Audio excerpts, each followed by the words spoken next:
शासक है S T Somashekar, वो कांग्रेस को वोट दिए करके बोलो, इसका आपको क्या है सर? मोहतरम हजरात, अस्सलाम वालेकुम।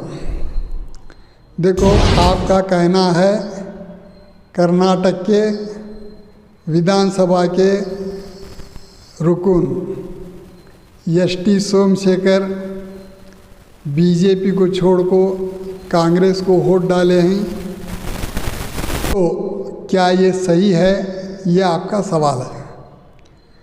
देखिए, मैं बार बार आपके सामने बताता आया हूँ, आज फिर एक बार इस देश के राष्ट्रपति से लेकर तमाम राज्यपालों को, प्रधानमंत्री से लेकर तमाम मुख्यमंत्रियों को, सुप्रीम कोर्ट के जज से लेकर तमाम जजों को, वकीलों को, इलेक्शन कमीशन के चीफ ऑफिसर से लेकर तमाम अफसरों को, माध्यम के तमाम अहदेदारों को, तमाम पार्टियों के सुदूर और अहदेदारों को तबादले ख्याल के लिए चंद बातें सामने रख रहा हूँ। सबका मानना है वोट हमारा हक और इख्तियार है। जब वोट हमारा हक और इख्तियार है तो दूसरे मांगने क्यों आते हैं और दूसरों को डालो कर को बोलने, राय देने क्यों आते हैं? 1950 से लेकर अब तक लगभग 70 साल से ज़्यादा हो गए, इसके बावजूद वोट मांगना और वोट फलां को डालो कर को राय देना कहाँ तक सही है? मैं जितने भी नाम गिनवाए अभी भी राष्ट्रपति से लेकर तमाम को सोचना है। वजह यह कि राष्ट्रपति भी वोटर हैं, राज्यपाल भी वोटर हैं, प्रधानमंत्री भी वोटर हैं, मुख्यमंत्री भी वोटर हैं, सुप्रीम कोर्ट के जज भी वोटर हैं, तमाम अफसरान भी वोटर हैं, वकील भी वोटर हैं। तो तुम्हारा हक तुम चलाओ, हमारा हक हम चलाएंगे। एक दूसरे को मांगने या बोलने की नौबत जो है वो फसाद की जड़ है, जिसके वजह से सुकून चला जा रहा है, झगड़ा हो रहा है, किसी को अच्छा दिखाया जा रहा है, किसी को बुरा दिखाया जा रहा है। यही काम आज एक नौजवान मर्द एस टी सोमशेखर नतीजे का सोचे बगैर अपना वोट अपनी मर्जी के हिसाब से दिया है, तो उनको मैं अपना धन्यवाद अर्पित करता हूँ। इसी तरह कर्नाटक के 224 एमएलए से लेकर देश के तमाम एमएलए, कर्नाटक के 28 एमपियों से लेकर देश के तमाम एमपी, राज्यसभा के मेंबर, विधान परिषद के मेंबर अपना अपना वोट अपनी मर्जी से डालें तो देश में सुकून और अमन का माहौल कायम होगा। वजह यह कि आज हम वोट किस तरह करना जान चुके हैं। मेरा मानना है अगर नहीं जान चुके तो इसके जिम्मेदार सीधे सीधे चुनाव आयोग के अधिकारी होते हैं। हर एक को वोट करने पर मजबूर करना उनका फर्ज है।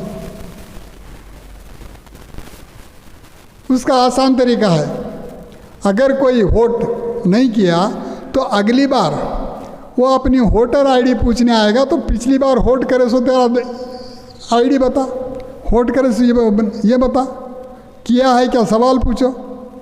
नहीं किया तो फिर आईडी किस काम की?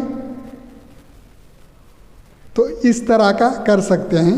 आज कर्नाटक में सबसे पहली जीत जेडीएस के तमाम अहदेदारों की हुई है, जिसकी वजह से कर्नाटक के 224 एमएलए की जीत हुई है, जिसकी वजह से प्रजाप्रभुत्व की जीत हुई है, जिसकी वजह से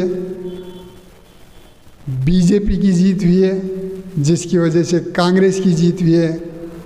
इन तमाम बातों को हमारे सामने पल पल की खबर रखने वाले तमाम माध्यमों को, यानी प्रिंट मीडिया, सोशल मीडिया और इलेक्ट्रॉनिक मीडिया के तमाम साथियों को मेरा धन्यवाद, मैं मुबारकबाद देता हूँ। साथ ही साथ एस.टी. सोमशेखर अपना वोट अपनी पार्टी के नेता को छोड़कर किसी और पार्टी को डाले हैं, तो जिसकी वजह से इनको इनकी पार्टी जो भी सज़ा देगी वो सही है। यहाँ तक कि उन्हें अपनी पार्टी से निकाल भी सकते हैं, लेकिन बैक वक्त सेम टाइम इनकी एमएलएशिप अगर कैंसिल हुई तो वो कानूनन सही है, लेकिन हकीकत में मैं उसे सही नहीं मानता। वजह ये कि जो भी एमएलए हो या एमपी पार्टी के इमेज के साथ अवाम का वोट लेकर जीतते हैं। पार्टी की वजह से अगर अवाम को कदर नहीं करे तो वो नाइंसाफ़ी होगी, क्योंकि 5 साल के लिए इलेक्शन होता है तो मतदाता 5 साल के लिए इसे चुनता है। जो दरमियान में जब चुनता है तो पार्टी किसे बोलती है उसे वोट डालना, ऐसा क्या भी नहीं रहता। एस.टी. सोमशेखर मांग क्या कर रहे हैं, जो भी राज्यसभा का मेंबर उनका वोट लिया, जो ग्रांट आया वो ग्रांट जो है उसके एरिया को नहीं आया, उसके वोटर्स को नहीं आया। तो अपने वोटर्स को इंसाफ पूछने के लिए अगर वो अपना मत अपनी मर्जी से चलाता है तो वो वोट उसका अपना इख्तियार है, उसके मतदाता ने उसे दिया है। पार्टी टिकट दी है ये बेहतर है, लेकिन पार्टी टिकट दी है चुन कर आने के लिए, चुन कर आने के बाद उसे सज़ा दे सकती है अपनी पार्टी की मेंबरशिप से निकाल कर, लेकिन उसे एमएलए से निकालना, इसकी मांग करना नहीं करना वो पार्टी का मामला है, वो करेगी या छोड़ेगी उनका मामला है। लेकिन हकीकत में ये जो कानून है उसकी एमएलएशिप रद्द होना, इस कानून को रद्द करने के लिए तबादले ख्याल करना ज़रूरी है। इसी तरह वोट मांगना और वोट फलां को डालो कर को बोलना ये भी गलत है, इस पर भी तबादले ख्याल ज़रूरी है।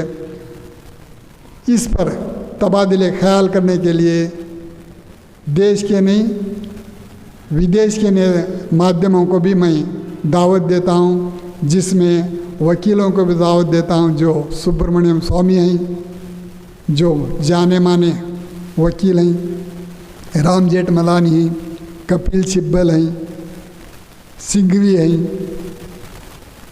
रमेश हैं, बहुत सारे सुप्रीम कोर्ट के वकीलों से लेकर तमाम वकीलों को मैं चर्चा के लिए खैर मुकद्दम करता हूँ। अल्लाह हाफ़िज़।